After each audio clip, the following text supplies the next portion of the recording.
আসসালামু আলাইকুম। বেলা 2:05 বাংলাদেশ বেতার রংপুর। স্থানীয় খবরে আমন্ত্রণ জানাচ্ছি তাহমিনা শিরিন।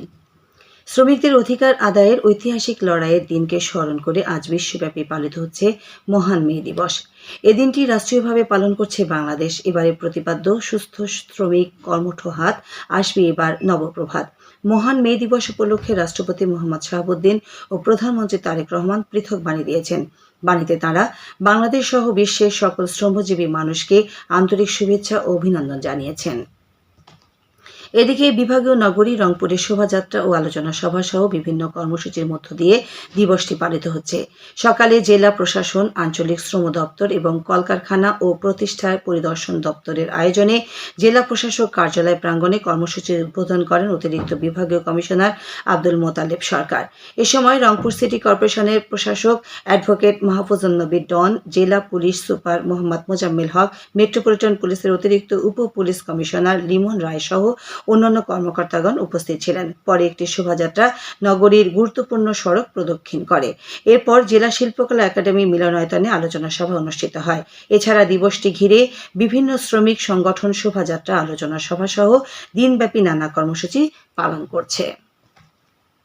কুড়িগ্রামেও মহান মে দিবস উপলক্ষে আজ সকালে কলেজ মোড়স্থ স্বাধীনতার বিজয় স্তম্ভে আলোচনা সভা অনুষ্ঠিত হয়। সভায় স্থানীয় সরকার বিভাগের উপপরিচালক ও অতিরিক্ত জেলা প্রশাসক বি.এম. কুদরতি খোদা, জেলা পরিষদ প্রশাসক সোহেল হুসাইন কায়কোবাদ, জেলা বিএনপির আহ্বায়ক মোস্তাফিজুর রহমান বক্তব্য রাখেন।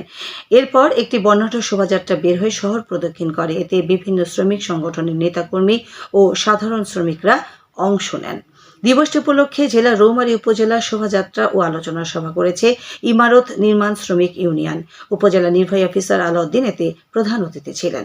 এদিকে লালমনিরহাটে দিবসটি উপলক্ষে জেলা প্রশাসকের কার্যালয় চত্বরে আয়োজিত আলোচনা সভার ভারপ্রাপ্ত জেলা প্রশাসক Rajib Ahsan, police super Asaduzzaman, civil surgeon doctor Abdul Hakim এবং শ্রম কল্যাণ কেন্দ্রের medical officer doctor Afroza Khatun বক্তব্য রাখেন। পরে একটি বর্ণাঢ্য শোভাযাত্রা বের হয়ে শহরের প্রধান সড়ক প্রদক্ষিণ করে। এছাড়া জেলার পাটগ্রাম উপজেলায় নানা আয়োজনে দিবসটি পালিত হচ্ছে।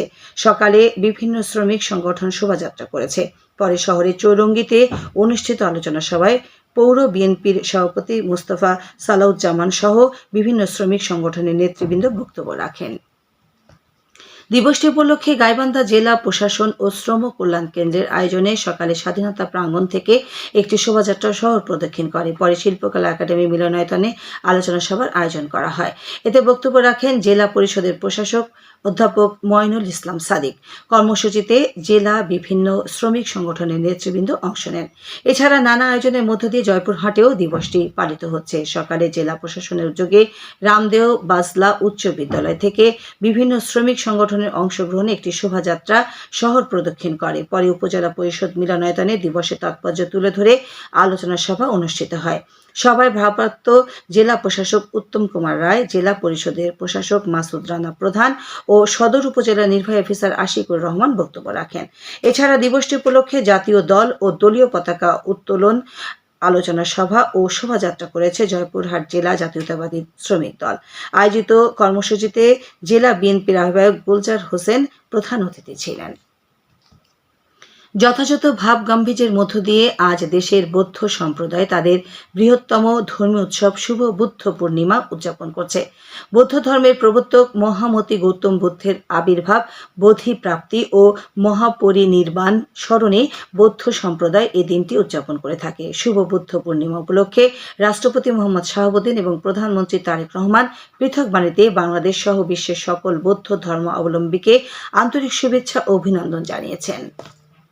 জয়পুরহাটে হামের উপসর্গ নিয়ে শহরে 250 শয্যা বিশিষ্ট জেনারেল হাসপাতালে গত 24 ঘণ্টায় নতুন করে আরও 3 জন রোগী ভর্তি হয়েছে। এ নিয়ে হাসপাতালটির বিশেষ আইসোলেশন ওয়ার্ডে বর্তমানে মোট 15 জন রোগীকে চিকিৎসা দেওয়া হচ্ছে।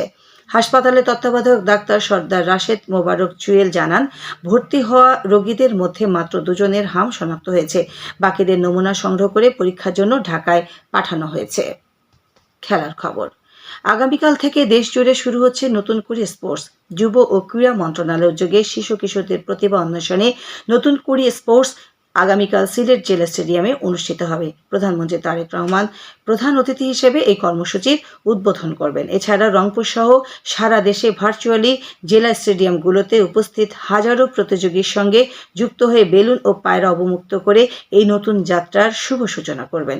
এদিন বিকেলে রংপুরের শহীদ আবু সাইদ স্টেডিয়ামে মিঠাপুকুর ও সদর উপজেলা ফুটবল ও কাবাডি দলের প্রতিযোগিতা অনুষ্ঠিত হবে। সবশেষে আবহাওয়া।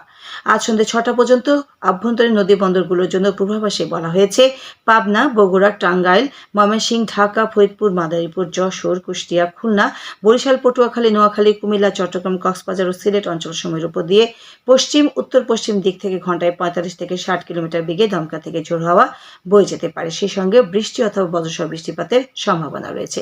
এসব এলাকার নদীবন্দরসমূহকে ১ নম্বর সতর্কতা সংকেত দেখাতে বলা হয়েছে। খবর শেষ হলো। আমাদের পরবর্তী স্থানীয় খবর প্রচারিত হবে সন্ধে ৭টায়।